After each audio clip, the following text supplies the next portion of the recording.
One teacher's laugh nearly crushed a kid's pride, but the truth walked in wearing a NASA badge. You ever witness one of those moments that sticks to the air like humidity before a storm? The kind of thing that gets said and instantly changes the entire mood of a room? That's exactly what went down at Lincoln Elementary, right inside Mrs. Patterson's third-grade classroom in Sacramento, California.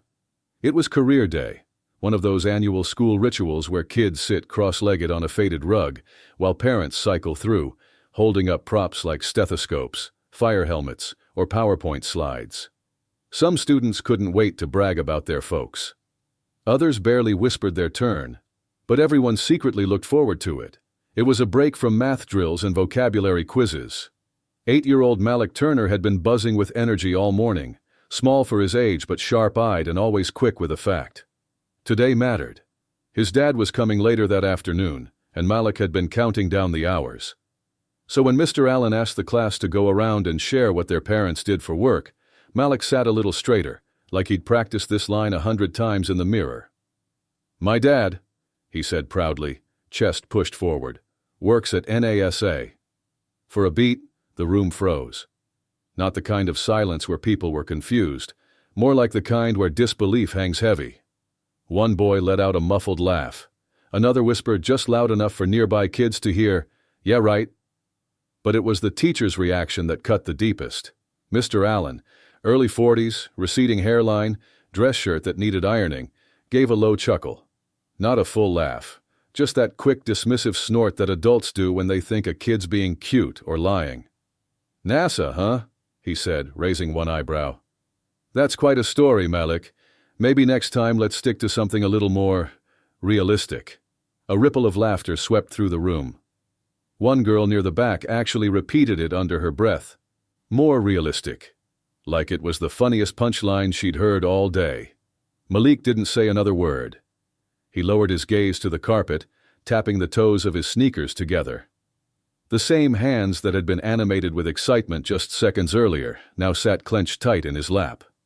Mr. Allen moved on without a second glance, not noticing the way Malik's shoulders sank or how quiet he suddenly became. But one person noticed. Leah Martinez, sitting beside him, leaned over and whispered, "I believe you." Malik didn't respond. He just gave the smallest nod, still staring at the floor like it might swallow him whole. The rest of the morning dragged. Jason's dad talked about being a firefighter. Olivia's mom brought cupcakes from her bakery. Parents came and went, met with applause and thank yous, but Malik just sat frozen, trying to shrink into the rug. At lunch, he barely touched his apple slices, didn't join in when the boys started racing to the tetherball court, didn't even crack a smile when someone tried to show off with a cartwheel by the swings. Because it wasn't just the laugh, or the disbelief. It was how easily Mr. Allen, a grown adult who was supposed to encourage him, had dismissed him without a second thought. What Mr. Allen didn't know was this. Malik wasn't making anything up. He wasn't guessing or exaggerating for attention. Every word he said was true. His father was a systems engineer specializing in aerospace communications. For the past year, he'd been part of a NASA team working on a satellite relay for future missions to Mars. And every single day, he walked into work wearing a NASA badge. And more than that, he was proud of it. So was Malik. But in that moment, none of it mattered. Because to the person standing at the front of that classroom, the idea that a man like Malik's dad could hold that kind of job just didn't seem possible. But the day wasn't over yet. And someone was about to walk through that classroom door and flip the entire narrative. 3 days before career day, Malik had been sitting cross-legged on the cold garage floor, watching his dad sort through tangled boxes of wires, tools, and old tech manuals. Mostly watching while sipping on a Capri Sun, peppering his dad with rapid-fire questions every couple of minutes. "So when the rover sends a message, how long does it take to get back to Earth?"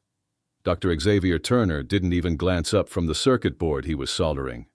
"Depends on where Mars is at the time," he said casually. "Could be anywhere from 5 minutes to about 20. Malik's eyes widened like he'd just heard the coolest thing in the universe. "So, it's like texting with super bad reception?" Xavier laughed under his breath. "Exactly like that. Space has the worst Wi-Fi." That's what Malik loved most about moments like this. No big lectures, no complicated talks, just small, ordinary time with his dad, where science became funny and even the most mind-bending things made sense, because someone was patient enough to explain them. Dr. Turner wasn't the kind of man who needed to raise his voice to get a room's attention. His presence did that on its own, but at home. He was gentle, always working with his hands, whether typing, fixing something, or resting them lightly on Malik's shoulders after a long day. His job was all math, data, systems, spacecrafts, and satellites. But when it came to Malik, he made everything feel simple, like even a third grader could understand complex orbital mechanics if he just listened long enough. That same night, just before bed, Malik carried one of his dad's NASA folders into his room like it was pure treasure. He placed it on the blanket like he was unveiling something priceless. "Can I take this to school?" he asked, eyes hopeful. Xavier glanced over at the folder and smiled.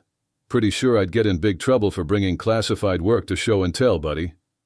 "Not even one page?" Malik pressed. Xavier sat down on the edge of the bed, shaking his head with a small smile. "You don't need that folder. You've already got everything you need." Malik tilted his head, confused. "Your voice," Xavier said simply. "Just tell them what I do, and tell them you're proud of it." Malik hesitated, fiddling with the zipper on his hoodie. "What if they don't believe me?" Xavier leaned back, propping himself on one elbow. His tone shifted, calm but serious. "Then that's their problem, not yours." Malik's brow furrowed. "What if they laugh?" Xavier paused at that. He never sugarcoated things. Not with Malik. Not about the world.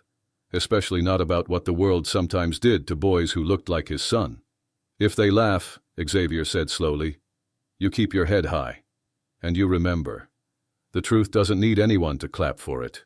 It just needs to be said." Malik sat with that for a second. He didn't fully understand all of it, but he trusted it.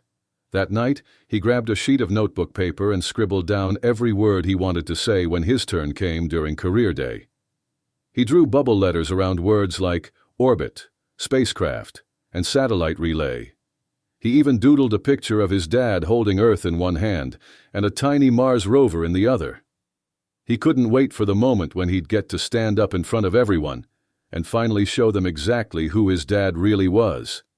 He even practiced it in front of the bathroom mirror the morning of, pointing just like his dad always did when explaining something cool, even tossing in a joke about bad Wi-Fi in space. But none of that mattered anymore. Not after Mr. Allen laughed. And sitting in the cafeteria at lunchtime, back at school, Malik kept quiet. He didn't tell a single person about the speech he'd prepared.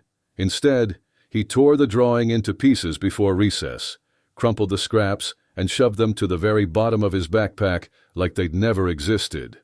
It's strange how fast excitement can twist itself into humiliation. 1 minute you're counting down the hours for your big moment.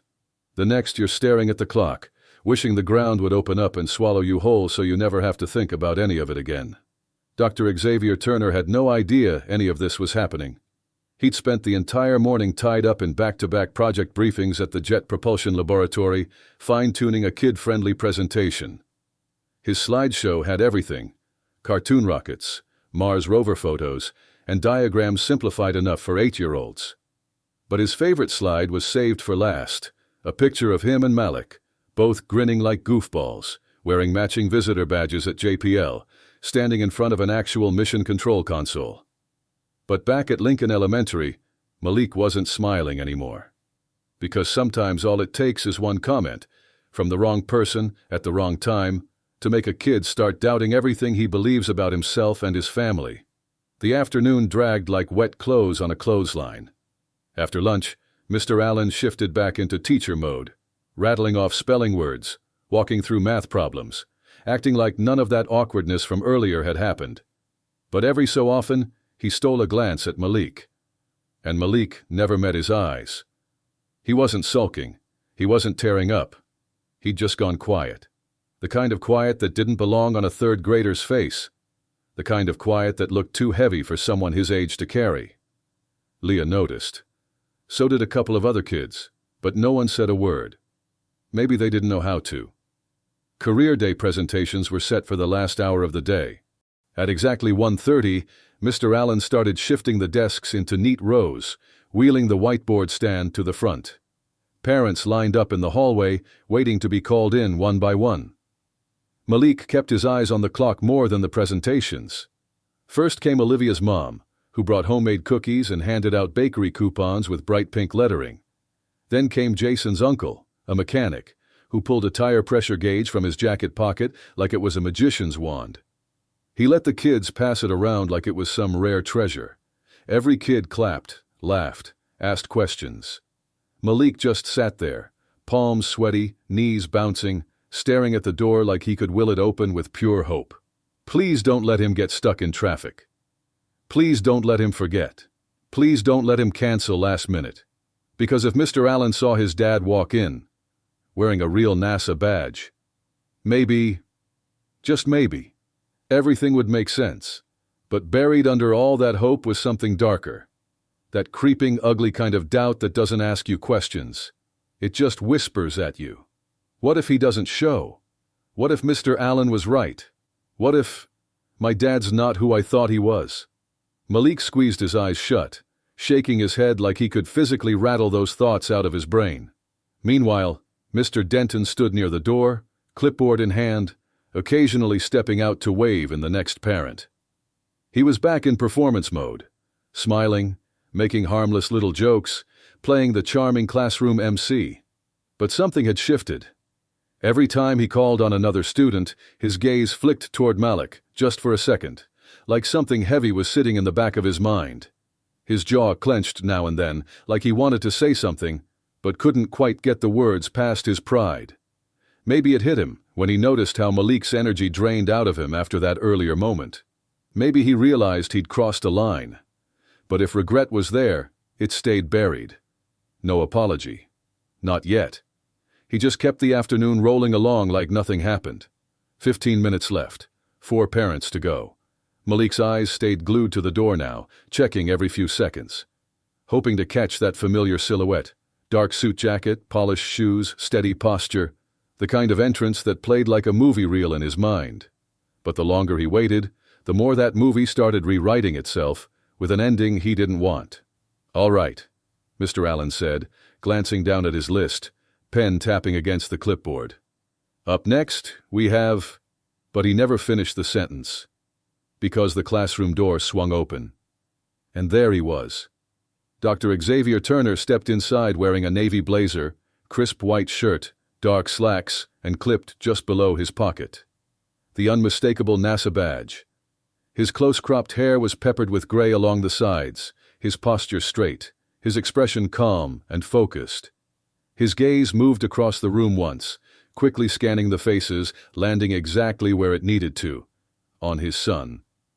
Malik shot up so fast in his seat that the metal legs of his chair screeched across the tile. His mouth opened. No words came out. Xavier gave the smallest nod. No big grin. No dramatic entrance. Just presence. Steady, unapologetic. "Good afternoon," he said, his voice low but clear enough to reach every corner of the room. "I'm Dr. Turner.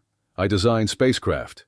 And just like that, the entire room froze, not with laughter, not with disbelief, with realization. It didn't explode into cheers or gasps. Nobody even breathed. But the silence. That silence was thunderous. And there was one person standing at the front of the room, clipboard now hanging awkwardly at his side, who definitely wasn't ready for what just happened. Mr. Allen blinked, his lips parting like he was about to speak. But no words followed. Malik was still staring, eyes wide, shoulders lifted like he hadn't fully processed what he was seeing. Truth be told, part of him had started to believe maybe his dad wouldn't make it.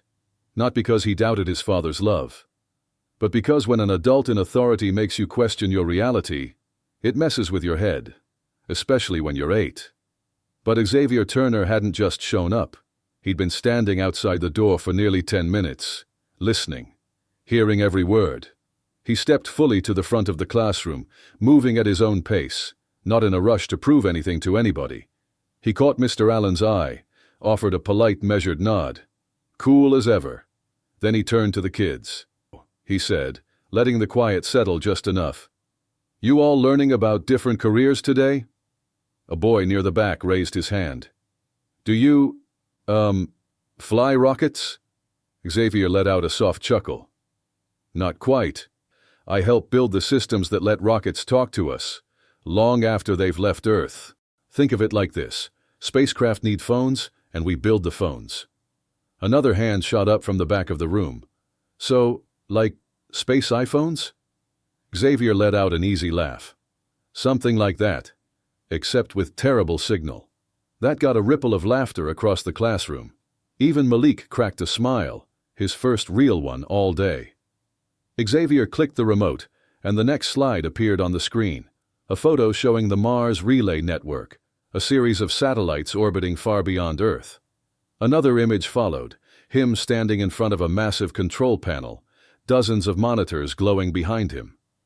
What you're seeing here, he explained, is part of the system we use to stay in touch with the robots we've sent to Mars. My team makes sure those machines can call home, one transmission at a time. The kids leaned forward in their seats now, totally hooked. All of them, except Mr. Allen. The teacher stood off to the side, unusually quiet, arms crossed, eyes darting between the screen, Xavier and Malik, who was now sitting taller than he had all day. Xavier kept his tone light. He didn't mention anything about what happened earlier.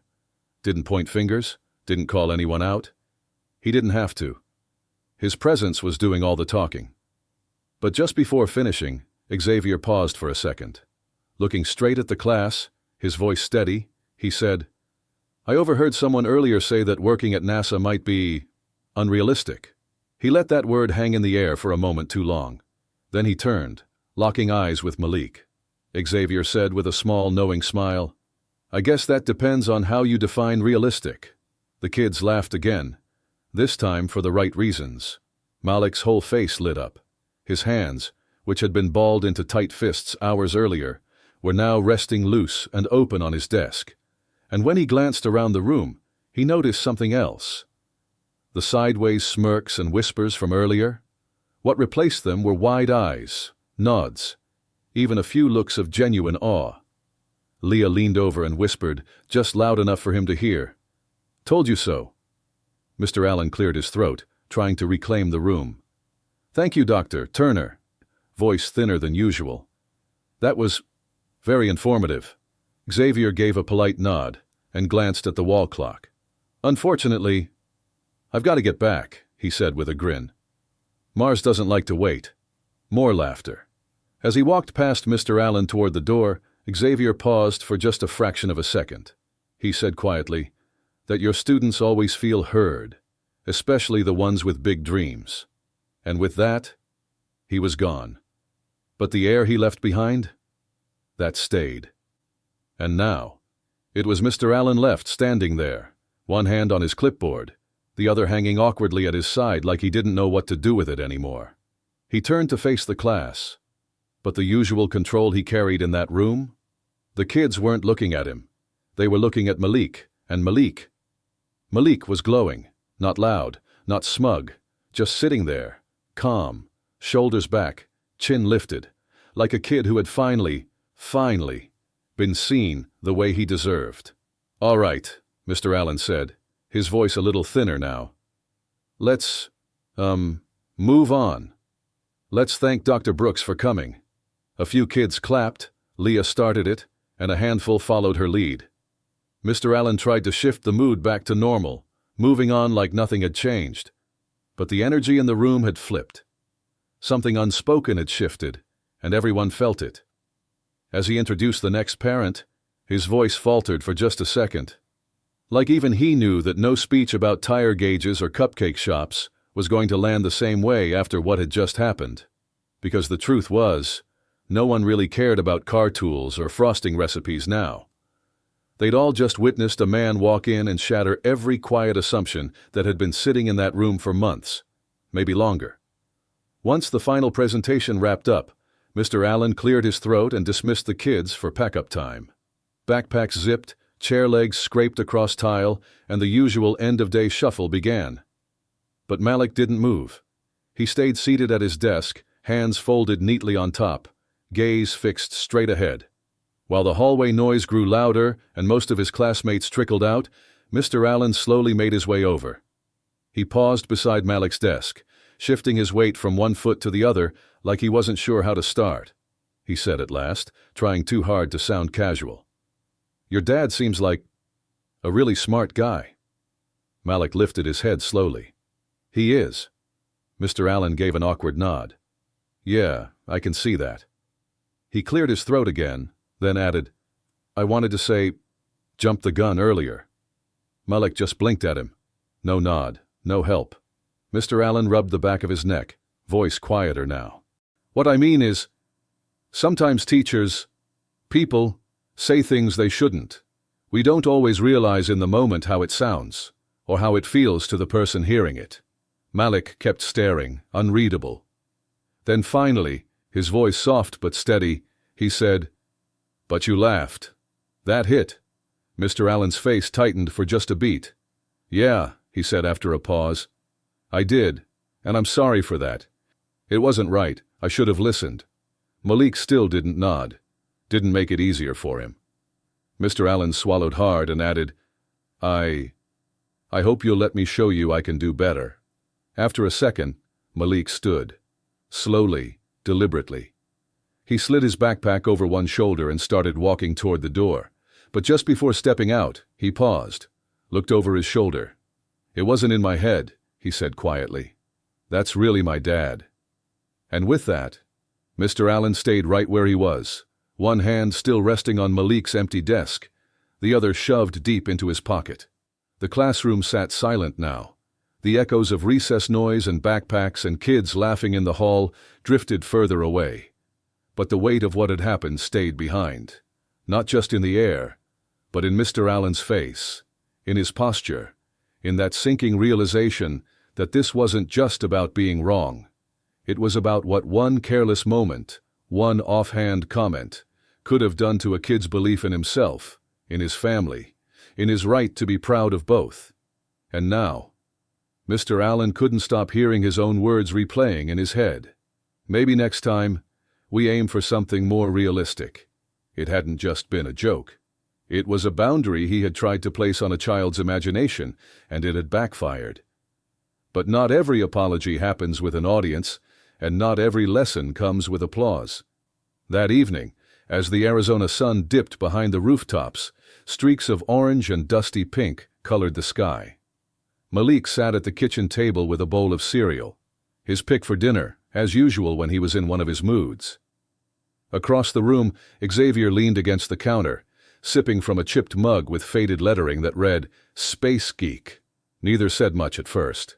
Not an awkward silence, just quiet. After a while, Malik broke it. "Did you hear him?" Xavier raised an eyebrow. "Your teacher?" Malik nodded, stirring his cereal. "When I said you work for NASA?" Like I made it up. Xavier set the mug down, walked over, and sat across from him, elbows resting on the table. "Yeah," he said finally, voice low and steady. "I heard him."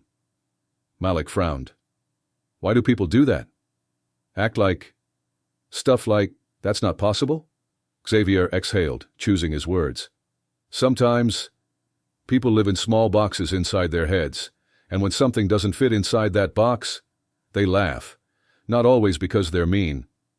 Sometimes, it's just because they've never seen it before. But either way..."